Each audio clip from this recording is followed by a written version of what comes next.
There's a kind of exhaustion no one talks about. It doesn't come from working hard. It comes from never letting anyone in. You're the one who always texts back, "I'm fine, don't worry," even at 2 a.m. when you are not fine at all. Self-reliance is celebrated in our culture, but no one warns you about the hidden cost of carrying everything alone.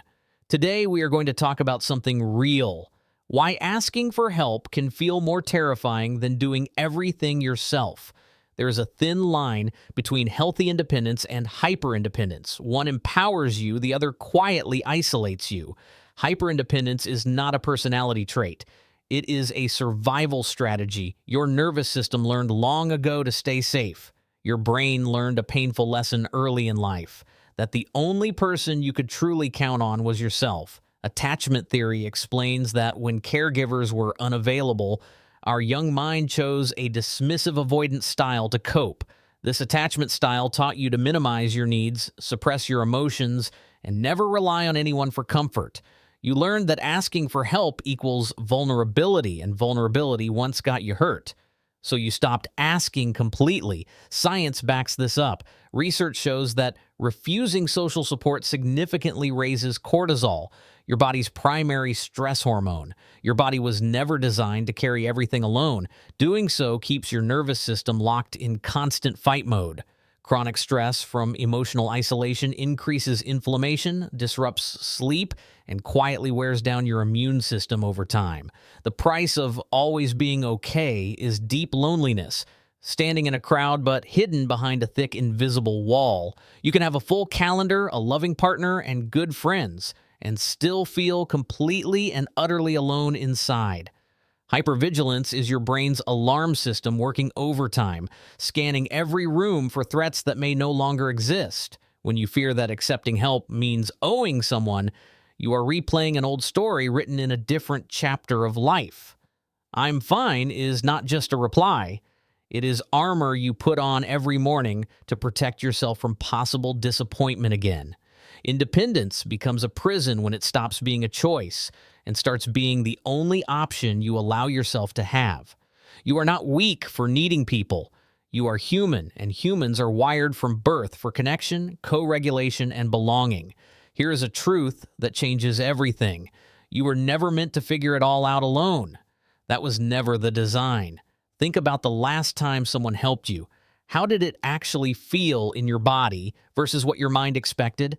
Your past taught you that help comes with strings attached, but not every person operates from the same playbook as your past. The mind that learned to distrust did so to protect you. Honor that child, but gently show them the world has changed. Healing hyper-independence is not about becoming dependent. It is about learning the art of beautiful, balanced interdependence. Interdependence is the rhythm of giving and receiving, a dance where both partners stay whole and neither one disappears. Real strength is not doing everything alone. It is having the courage to finally say the words, "I need you right now." Asking for help is not a signal that you failed. It is a sign that you understand how life actually works at its best. When you let someone help you, you are not taking. You are offering them the gift of feeling needed and truly useful. Trust is a bridge you build slowly, one small act of honest vulnerability at a time until you finally reach the other side. Start with the smallest possible step. Ask someone to pass the water, admit you're tired, say, "Today was actually really hard." Small moments of honesty, "I'm struggling a bit today," are the tiny seeds from which deep and lasting trust always grows. Notice the story your mind tells when someone offers help. Is that story true, or is it borrowed from a past that's gone?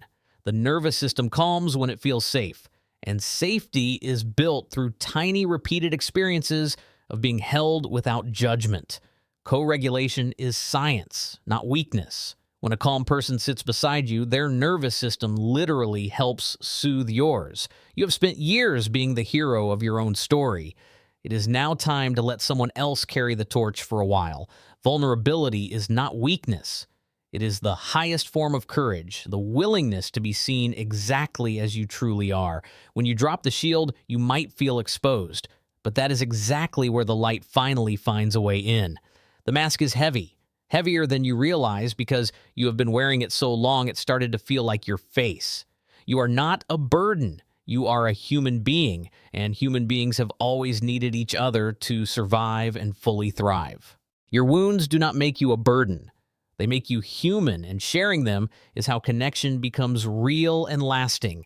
The bravest words you will ever speak are not, "I can handle it." They are the three small words. Can you help me? Every time you say, "I need help," you are breaking a cycle of isolation that has quietly repeated itself for many long years. You are not failing when you ask for support. You are finally succeeding at being a fully present and connected human being. Think of your favorite relationships. The deepest ones always involved someone seeing you at your most unguarded and choosing to stay. Connection is not built in the highlight reel of your life. It is built in the honest, messy, imperfect, ordinary moments. Allowing someone to see your exhaustion is an act of profound generosity. You give them the honor of truly knowing you. Your fortress kept you safe for years. Honor it, thank it, and then step outside into the garden where people are waiting. The strength you used to build all those walls can now be redirected to build beautiful bridges toward the people you love. You are not an island. You are part of a vast and beautiful ocean of humanity, meant to move and rise together. Let the tears come if they need to.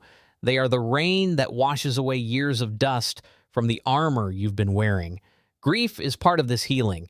You may mourn the support you never got, and that grief deserves to be witnessed and honored. You might fear that if you let people close, they will eventually leave. But isolation guarantees the very loss you fear most. Letting someone in does not guarantee they will stay. But it does guarantee that right now, in this moment, you are not alone.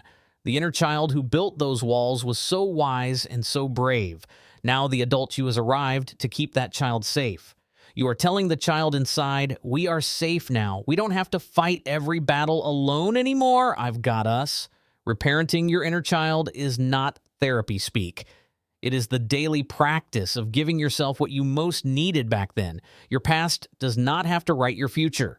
You can learn to trust again, even when that feels uncertain and deeply scary. The present moment is the only place where healing actually happens. Right here, in this breath, with this body, in this room. Mindfulness is not about emptying your mind. It is about noticing the story you are running and choosing a kinder one today.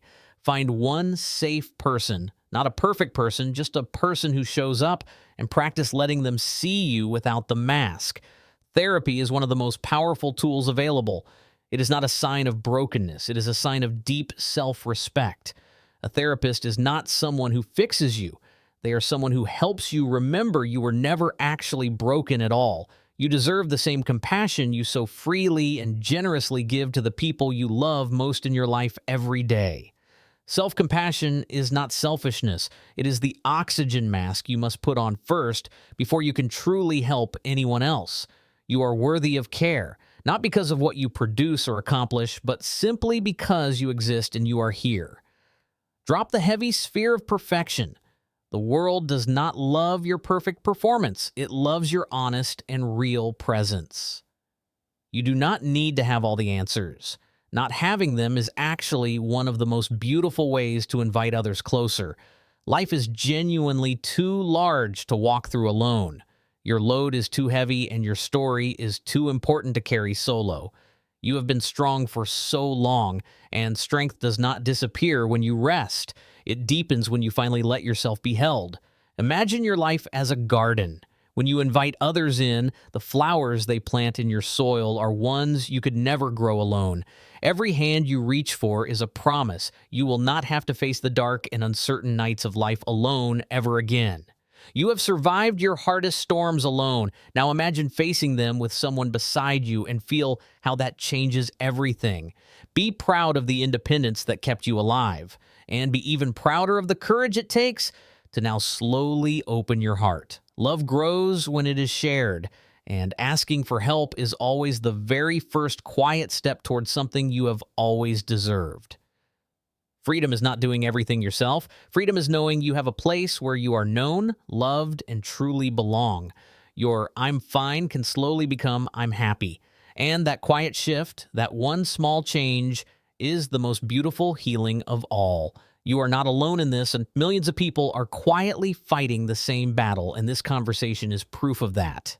Thank you for being strong for so long, and from this moment forward, know that you are fully allowed to rest and be held. Breathe in connection, breathe out the fear, and let the world finally become the safe and welcoming home it is meant to be. You are doing beautifully. It is okay to let go. You are safe here. Your story is just beginning its most beautiful chapter.